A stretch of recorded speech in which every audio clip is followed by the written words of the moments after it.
नमस्कार भाई लोगों।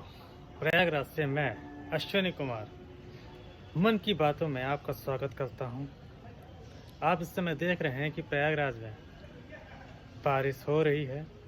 2 दिन से कंटिन्यू बारिश हो रही है। खैर, आते हैं मुद्दे पे। तो मैं आज आपके सामने एक नया मुद्दा लेके आया हूं।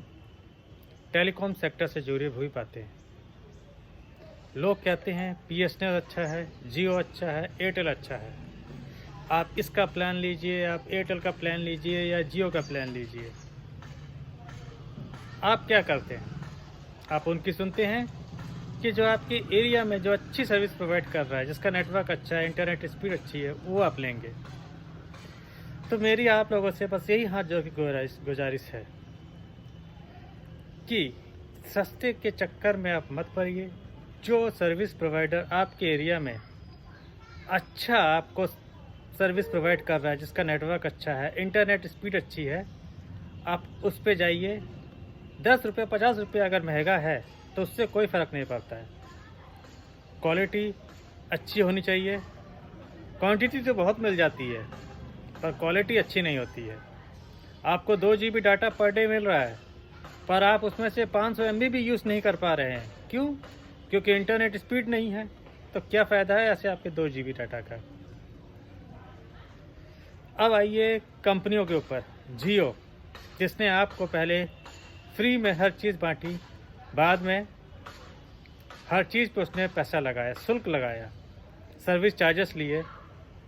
एयरटेल, जो आपको हर चीज़ सर्विस आपको अच्छी देता है, थोड़ा सा कॉस्टली है पर सर्विस अच्छी देता है, नो डाउट। वोडाफोन, वोडाफोन भी सर्विस अच्छी देता है, कॉस्टली भी है, पर उसके बारे में पर्सनल ओपिनियन मेरी नहीं है क्योंकि मैंने वोडाफोन कभी यूज़ नहीं किया। एयरटेल मैं यूज़ करता हूँ। बीएसएनएल मैंने अभी लिया है। स्टार्टिंग में बीएसएनएल में यूज़ करता था पर वही नेटवर्क इशू और ये सब इशू था तो मैंने बीएसएनएल से जियो में स्विच कर गया। तो अभी फिर बीएसएनएल किया है मैंने, वो सिर्फ वैलिडिटी के लिए है और किसी काम का नहीं है। मेरा मेन सिम एयरटेल और जियो है। जियो में स्पीड कभी कभी अच्छी आती है, कभी कभी ना के बराबर। एयरटेल की स्पीड इज़ ओके, सही है, कॉल क्वालिटी भी अच्छी है।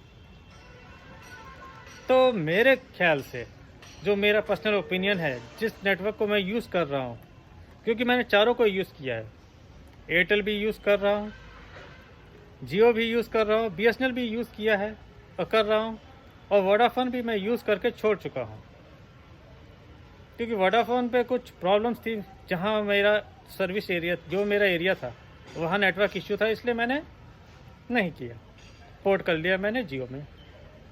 आप लोगों से यही है रिक्वेस्ट कि जो सर्विस प्रोवाइडर आपको अच्छा नेटवर्क आपके एरिया में देता है, आप उसकी तरफ जाइए। फ्री या कुछ कम पैसों में आपको वही सेम फैसिलिटी आपको अगर दे रहा है तो उसका कोई यूज़ नहीं है जब आपके पास नेटवर्क ही नहीं है। अब आप ही बताइए, कोई है उसका यूज़? नहीं है। जियो सर्विस अच्छी देता है, चीप प्लान है कंपेयर टू रिमेनिंग ऑल्स, जितने भी टेलीकॉम ऑपरेटर्स हैं। एयरटेल कॉस्टली है पर बेस्ट है। वोडाफोन ना कॉस्टली है ना चीप है, so and so 50-50, depend on service area.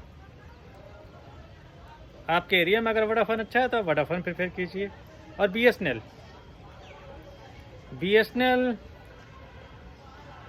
को देखकर के बारे में बोलना अच्छा नहीं लगता। फिर भी बीएसएनएल में कॉल क्वालिटी अच्छी है पर नेटवर्क स्पीड नहीं है, 3G, तो उसके बारे में कुछ नहीं कर सकते क्योंकि वो तो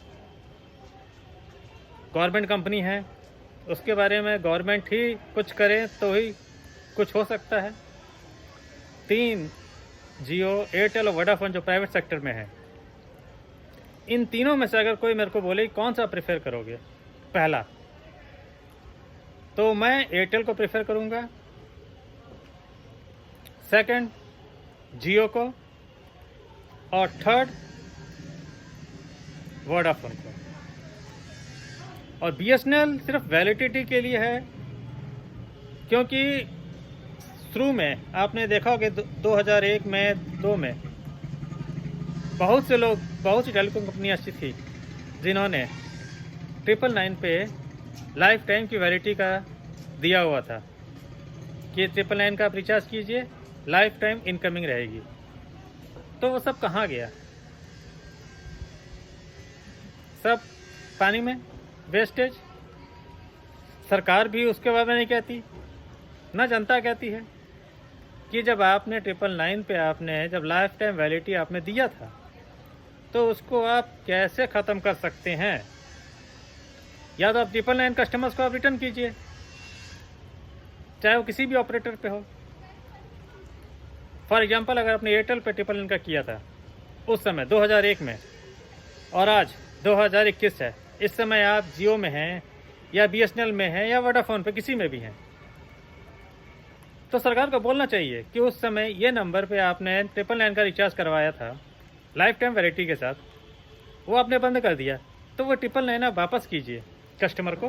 फिर वो चाहे किसी भी नेटवर्क में हो, चाहे जियो में हो, एयरटेल में हो, चाहे बीएसएनएल, किसी में भी हो।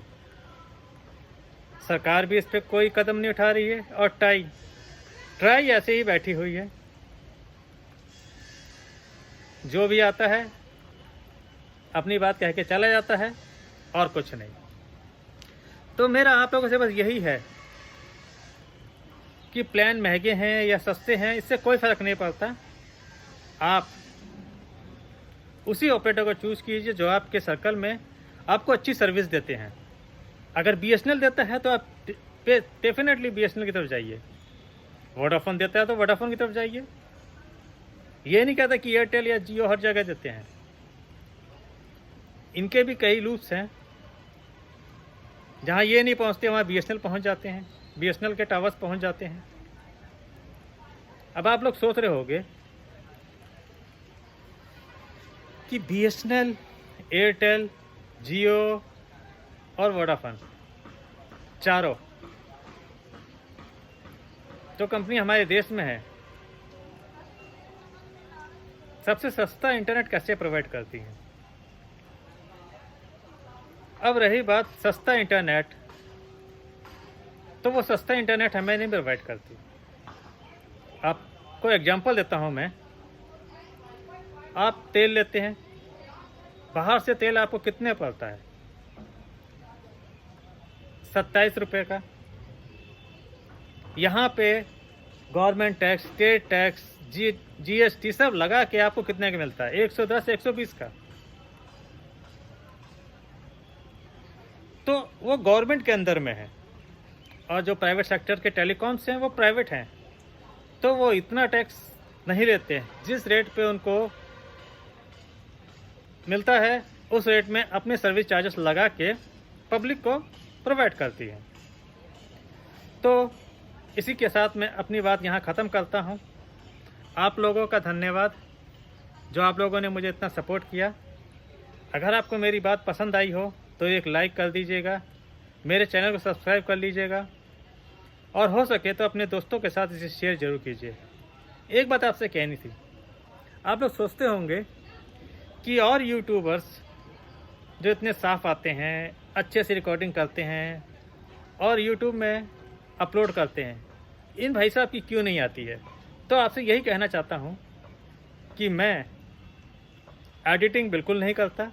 जो मन में आता है आपके सामने कहा, रिकॉर्ड किया और डायरेक्ट यूट्यूब में अपलोड कर दिया। उसमें 1 सेकंड की भी एडिटिंग नहीं होती। प्योरली जो मेरे दिल की बात है वो आप लोगों से कहता हूँ। ठीक है, तो इसी के साथ आप लोगों का शुक्रिया। जय हिंद।